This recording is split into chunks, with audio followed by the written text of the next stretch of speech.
that guy shouldn't be standing anywhere near that clubhouse by the end of this week.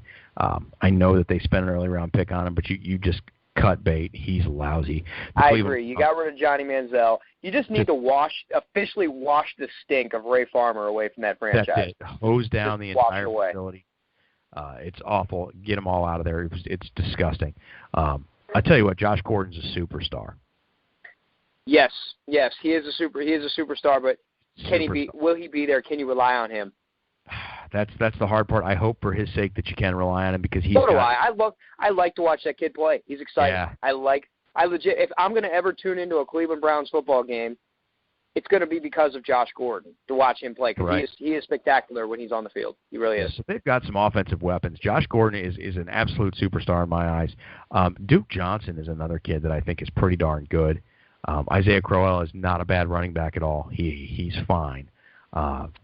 Defensively, they got a lot of problems. That's the issue with them. Offensively, granted, RG3's knee is, paper mache. Yeah. But, maybe he can learn to get down and get on the field. But I say the guy on offense not to sleep on with the Browns this year that I've seen so far in preseason is Terrell Pryor. Yeah.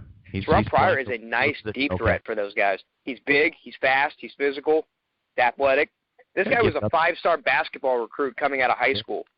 Also, this guy is a special athlete. Yeah, he really is. There's no doubt that he is.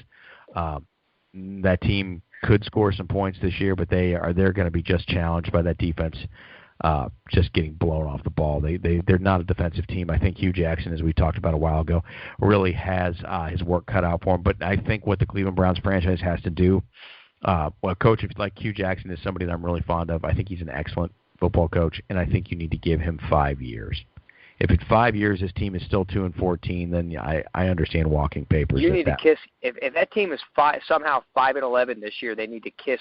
They need to worship the ground that Hugh Jackson walks on. Yeah, that team somehow finds its way at 5-11. Yeah, a number I want to bring up here. The number that jumped out of both you and I was the Browns over/under total at 5 for the season. You want another red hot one? Jump on the Browns under that 5 wherever you can get it. I think it was Bovada that might have had it. But you roll out and check out some of these numbers. If you can get any higher than 5, if you can get it at 6, then boy, oh boy, jump all over that. I'm sorry, the Browns. I don't even have.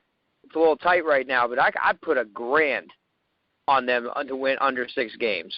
Yeah, that's suicide for somebody to even set that handicap at 6. It is. I've seen it at 5. I haven't seen any fluctuations. They're going to have a hard time winning a single division game this year. Baltimore might be a team that I don't know is as good as they've been in years past.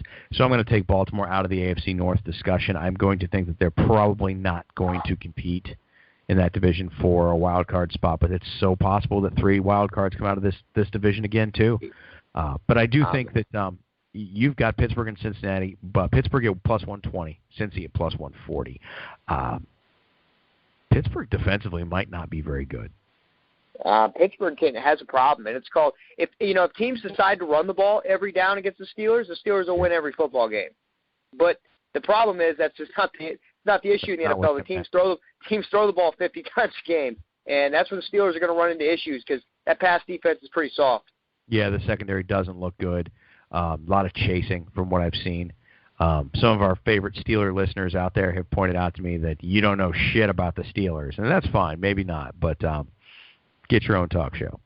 I think Pittsburgh's a great team. They have potential to actually win the whole shebang, if you ask me. They really do. Offensively, that's a dangerous football team. Defensively, they're not as good as you think they are. I think Cincinnati wins this division. I'm not running to the window and putting 100 for +140 on the Bengals, but I do think they win the division. I think the Steelers end up the wild card here.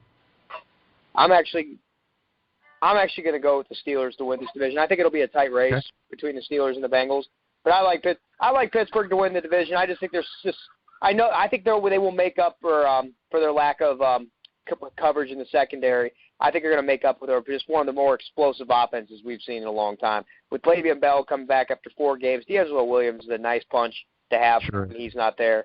You got Antonio Brown to say Antonio Brown's special is just overdone. I mean not overdone, but just not enough. It's too easy. Yeah, it's too easy.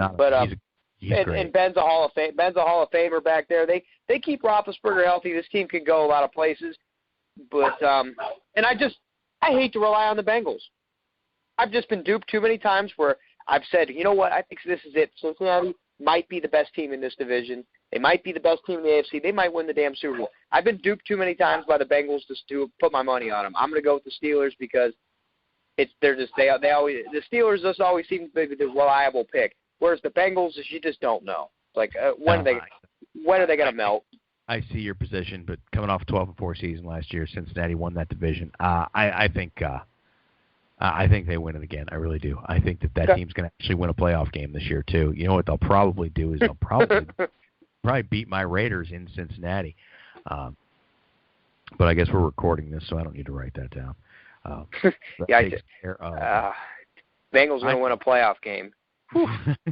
That's it. You know, it just sounds so blasphemous to say that. Look, that's a good football team. Sorry, I didn't say it wasn't a good football. Nobody's going to sit here and say the Bengals aren't a good football team. What everybody's going to sit here and say is it's just a matter of when are the wheels going to come off. I mean, Cincinnati's winning a playoff game this year. Mark the tape. They're winning a playoff. Right. So let's jump over to our final division for the evening. It's the AFC West. This is my forte. This is my wheelhouse right here. And I'm going to say a couple things that people probably aren't going to love, especially my Raider faithful out there. I don't know that the Raiders are going to win this division. I know that seems to be the hot topic. That seems to be the just the sexy play for everybody this year. All the pundits have said, boy, the Raiders are back. It's a return to glory. Yeah, I get it. Really talented team, young guys. Head coach that's got some experience in the playoffs, a quarterback that's ready to really take the next step. Amari Cooper's excellent. Michael Crabtree really quietly had a star-like season last year. I'm not totally sold on Latavius Murray. Khalil Mack is also one of the best defense players in the league, pound for pound. Very much so. Khalil Mack is excellent. We'll see if this Carl Joseph, the rookie defensive back from West Virginia, we'll see if he's worth his weight. He might need a season to come about. But defensively, I'm just I don't know yet. I like the addition of Bruce Irvin. I love what they've done to the offensive side of the ball. And the offensive line should be great, and if they can control the ball and give Carr the ability to fling it around when the defense is up stopping the run, then look, they're going to win some football games. But right now they're at plus 170 to win this division. That's not sexy enough for me. It's just not. If they're at plus 270, I'd say jump all over it. But I look, that division's too good. The Denver Broncos, Gary Kubiak, have decided that Mark Sanchez still sucks, and they're going to start Trevor Siemian.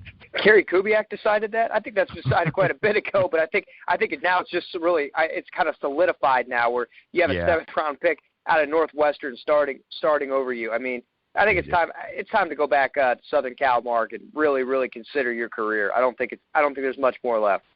No, he's a backup, and that's that. He's a good backup. But that's that. Trevor Siemian's going to start week 1. That was announced today, and I get it. Look, Kubiak found a guy that can run his system the way he wants him to. And I think about 3 weeks ago we had talked that whomever makes the least dumb decisions in that offense is the guy who's going to get the job. I don't know if there's a huge disparity in talent between Siemian and Sanchez. I think it has to do with decision-making, and Sanchez throws the ball into quadruple coverage all day long, throws across his body.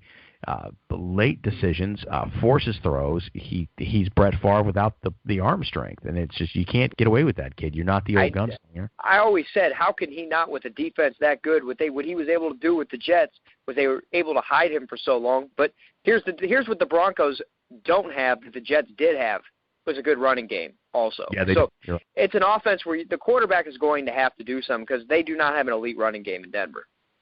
So. No, don't. I mean, C.J. Anderson is, and I'm very glad you mentioned that. It reminded me of something. C.J. Anderson is probably a pretty good back.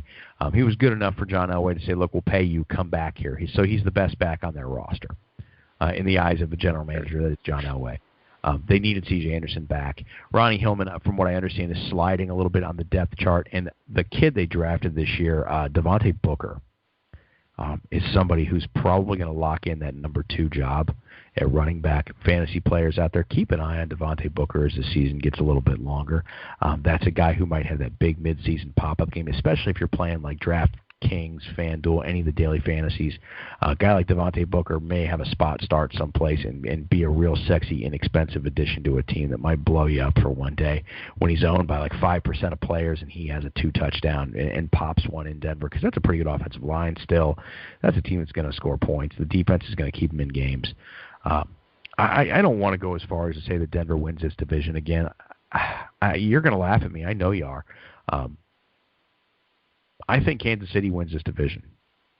No, I actually am not going to laugh at you, because I was actually before, because I just, here I'm sitting here thinking, oh, well, gee whiz, you're going to pick the Raiders to win this division? No, I'm not. I mean, but I tend to go that route too. Although I think it's very, very tight. This division is very hard to call. On paper this year. It's very hard to call. The only team that's not relevant that no one gives a shit about, and they shouldn't, is the San Diego Chargers, because they'll be lucky to win. They'll be lucky to be 4-12. But they might win a division game. They might beat Oakland and San Diego one night. I don't know. But I don't think so. I don't think San Diego's very good. I think Rivers will keep them in a lot of games. Talk about bad organizations. You talk about the Miami Dolphins, which is true. This is another organization that can, as well as the San Francisco 49ers, that can throw their hat in the ring and be like, hey, we suck too. That's right. No, they can't. We don't know what we're doing. 500 to win this division. The Tennessee Titans at plus 770. There was some value there. San Diego at plus 500. Barring an earthquake that takes out Denver, Kansas City, and Oakland, there's no way the Chargers are winning this division. No way. That might as well be 1,500. No, I don't like that. I did see they finalized the deal. They got Bosa on the team now. Yeah, he probably won't play. Probably won't be ready to step on the field until, 8-10 weeks into the season? Yeah, you wonder if he's in football shape.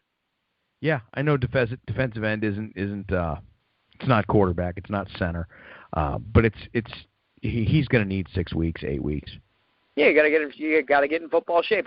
Maybe he was working out the whole time. Maybe he was. I don't know, but you got to be on the field with your peers. Yeah, it's a lot different than doing squats in the weight room. Is a lot, and being on the football practice field is a whole lot different. Yeah, damn right. So let's take the Bolts out of the equation. I think Kansas City at plus 140.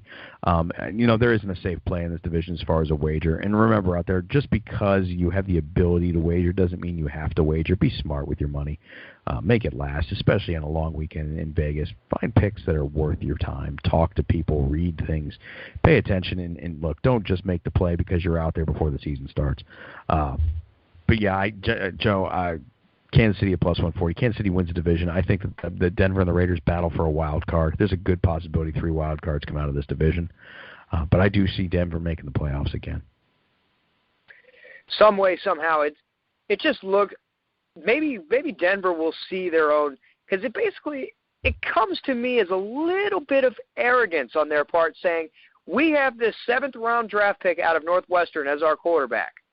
But we can win with this kid just because our defense is so damn good. That's kind of how it comes across. Look, they're just saying this is what we need. This is all we need to do it. And keep in mind, Trent Dilfer won a Super Bowl. I don't even know if you can call Trent Siemian Trent Dilfer. No, no. And let's be fair. How many times have you seen Trevor Siemian play? Trevor Siemian. Yeah, I've seen him play a little bit one night preseason game, so I don't know that much about it. We shall find out, but shame on you, Mark Sanchez. That's all I got to say. Shame on you. Sanchez, he sucked. You ran into Damian Wood. You one shot into Damian Woody's ass, and just the fall from there. They had to get an autobiography, like a book about the rise and fall of Mark Sanchez. That climatic decline just as soon as he hit Damian Woody's ass and that ball squirted out. Just everything was down. Everything just went down. It's like a bad Comedy Central movie. But let me jump to you on this. So we've covered the divisions. We've covered some division winners. Who's winning the AFC? There's the big question. The big taco. Who wins the AFC this year? Whew. May not be a division winner. I will not pick the Denver Broncos because just the quarterback situation. I cannot fathom right now a Super Bowl Trevor Siemian starting in a Super Bowl right now. I just can't picture it. Can't picture it. I'm with you. He's not Ben Roethlisberger. No. God damn it. Here I go again. with the unsexiest, just most conservative,